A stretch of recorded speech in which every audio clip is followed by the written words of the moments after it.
24 public news, जनता की आवाज जनता के साथ। सभा का जो चुनाव का जो बिगुल है वो बच चुका है पूरी तरीके से। सभी प्रत्याशी जो है वो चुनावी मैदान में भी उतर चुके हैं, अपनी जीत का दम भी भर रहे हैं। इसी कड़ी में आज हम बात करेंगे पिरान कलियर विधानसभा की। हमारे साथ मौजूद है 2 बार के कांग्रेस से विधायक फुरकान अहमद जी। फुरकान अहमद जी, सबसे पहले आपका स्वागत है हमारे चैनल 24। धन्यवाद। फुरकान जी, ये बताइए 2 साल का आपका कार्यकाल रहा है, किस तरीका का रहा है और कितने विकास कार्य जो है आपने विधानसभा क्षेत्र में कराए हैं? कार्यकाल बहुत अच्छा रहा। जब 2012 में हमारी सरकार बनी, जो हमने अपने जनता से वादे किए थे, सब लोगों ने जात बिरादरी से ऊपर उठकर हमारा सहयोग किया था। मुझे विधायक बनाया, हमारे बुजुर्गों ने, नौजवान साथियों ने, हमारी माँ और बहनों का हमें आशीर्वाद मिला।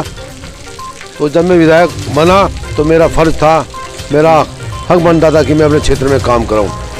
मैंने चाहे शिक्षा का मामला हो, स्वास्थ्य का हो या सड़कों का हो, विकास का हो, कहीं कोई कमी नहीं आने दी।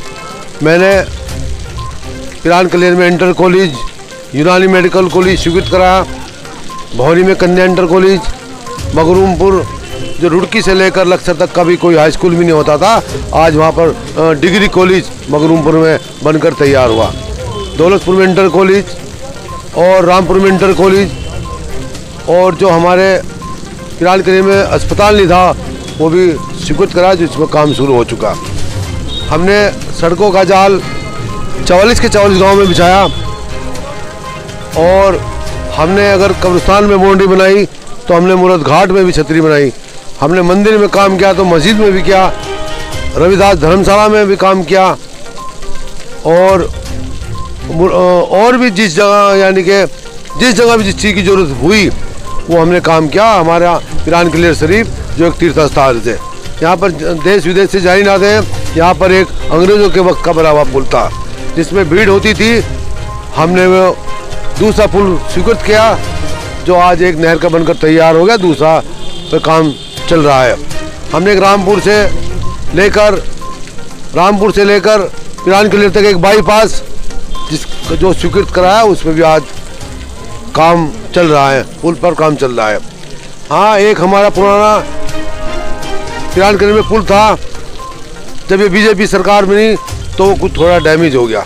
हमने बार बार अधिकारियों से अपील की और मैंने विधानसभा में भी हर बार मुद्दा उठाया कि हमारे एक पुल है उसे ठीक करा जाए, मगर सरकार यही टालती रही कि ये तो यूपी का पुल है। कभी यूपी को चिट्ठी लिख दी, कभी किसी को लिख दी। फिर मैंने विधानसभा में उठाया कि जब जो हमारे और पुल मेवड़ का पुल था वो भी तो वही नहर का पुल है आप, और धनौरी में एक डैमेज हो गया था वो भी ठीक जल्दी हुआ, तो ये क्यों नहीं आपके द्वारा कराया जा रहा? तो फिर सरकार ने बड़ी मुश्किल से कहा कि नहीं, हम इसे जल्दी शुरू ठीक करा देंगे। तो विधायक जी, ऐसे कौन से विकास कार्य हैं जो फिलहाल अधूरे रह गए हैं, जो नहीं हो पाए हैं, आगे होंगे? अब जो हमारी जनता की मांग थी वो हमने ज़्यादातर उन पर काम किया। एक हमारा पिरान कलियर में यूनानी मेडिकल कॉलेज स्वीकृत था, जो हमारी सरकार, जब हमारी हरीश साहब जी की सरकार थी, उन्होंने स्वीकृत किया था।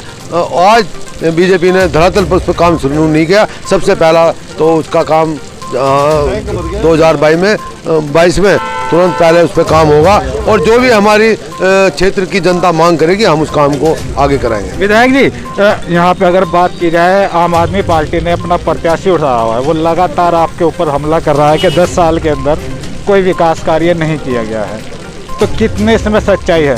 अब देखो, पार्टी की बात तो हर पार्टी अपने अपने कैंडिडेट उतारेंगे। अगर वो इतना अच्छा होता, कोई भी आदमी अगर मुझे कह दे कि जाको विकास नगर चुनाव लड़ने में नहीं लड़ सकता, क्योंकि मैं अपनी जनता के बीच, जो अपने क्षेत्र के लोग हैं, तो एक बाहर का प्रत्याशी है, वो हमला के लिए मेरा खुला चैलेंज है कि आप वो किसी भी गांव में जाए और मेरे कार्यकर्ताओं से बैठ कर बात करें, आमने सामने। अगर उसे काम गिनवा दे, उसे गिनने में दे, गिनता रह जाएगा। हमारे कार्यकर्ता इतना काम बताते रहेंगे जितना हमने क्षेत्र में काम कराया। सिर्फ बकवास करने से कोई फायदा नहीं होता। वो जिस दिन यहाँ गुल्लक खुलेगी होगी उस दिन दिख जाएगा। वो सभी पूरे हमारे कलियर के वासियों को, हमारे पूरी विधानसभा की जनता को यहाँ गाली देता जाएगा, क्योंकि जनता, हमारी जनता बेवकूफ़ नहीं है जो एक भारी कैंडिडेट को यहाँ पर वोट देगी। जनता का हमारे साथ प्यार है, हमारे बुजुर्गों का प्यार है, हमारे नौजवान साथियों का प्यार है। उनके सहयोग से उन्होंने 2 बार, जब मोदी जी की लहर चल रही थी उस वक्त भी 2017 में इसी जनता ने मुझे जिता कर भेजा। तो इस बार तो भारी वोटों से जनता ने मन बना चुका है मुझे जिताने के लिए कांग्रेस की सरकार लानी है, क्योंकि जो बीजेपी ने वादे किए थे, बड़े बड़े वादे किए थे कि हम हमारी सरकार बनाओ, हम यहाँ पर विकास कराएंगे, बड़े बड़े विकास करेंगे, हम लोगों युवाओं को रोजगार देंगे, हम महंगाई कम करेंगे। आज आपके सामने महंगाई चरम सीमा पर है। रोजगार, हमारे जो युवा डिग्री लेकर सड़कों पर घूम रहे, कहीं रोजगार नहीं मिल रहा। तो इसलिए जनता ने तो बिल्कुल मन बना चुका है कि जनता कांग्रेस को वोट देगी और यहाँ पर कांग्रेस की सरकार बनेगी। आप कह रहे हो कि वो भारी प्रत्याशी है, पर उनका दावा है कि पिरान कलियर में उन्होंने अपना निवास बना लिया है, वो यहाँ के प्रत्याशी हो गए और अन्य जो प्रत्याशी है वो बाहरी हैं। तो कितने सच्चे है? अच्छा, जो भाई वो प्रत्याशी उसने तो खाली अपना निवास बनाया। मेरे तो दादा परदादा पीढ़ी दर पीढ़ी इसी विधानसभा की रहने वाली, तो खाली मकान बनाने से नहीं वो यहाँ का मूल निवासी हो जाएगा। मूल निवासी तो वो होगा जो इस धरती पर, इस मिट्टी पर, इस विधानसभा पर पैदा हुआ। मेरे बाप दादा मैं इस धरती पर पैदा हुआ। और ठीक है, वो चुनाव लड़ने का अधिकार है, कोई भी लड़ सकता है। वो चुनाव लड़े, शौक से लड़े, और उसे आने वाली जब वोट खुलेंगे दिख जाएगा कि ये जनता किससे प्यार करती है। जो भारी प्रत्याशी है, जो मकान यहाँ बनाने का उसका मकसद है क्या चुनावी स्टैंडर्ड?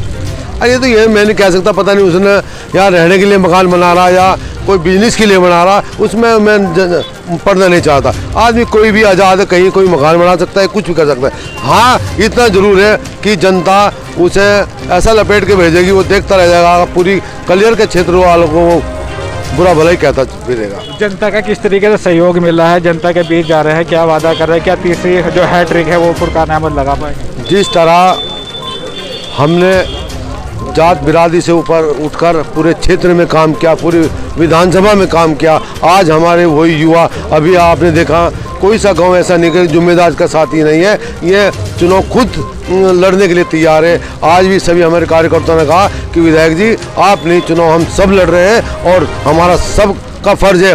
जिस गांव से हमें अगर 10 वोट मिले तो अब हम उससे दुगने तिगने करके देंगे। ये हमारी जनता हमारे से वादा कर रही है और मुझे उम्मीद भी है कि जनता हमें जिता कर भेजेगी। बिल्कुल, ये देखिए हमारे साथ है फुरकान अहमद जी, जो कह रहे थे कि तीसरी बार जो है हैट्रिक मारने में सक्षम है और जो क्षेत्र की जनता का जो है वो भरपूर सहयोग उनको मिल रहा है।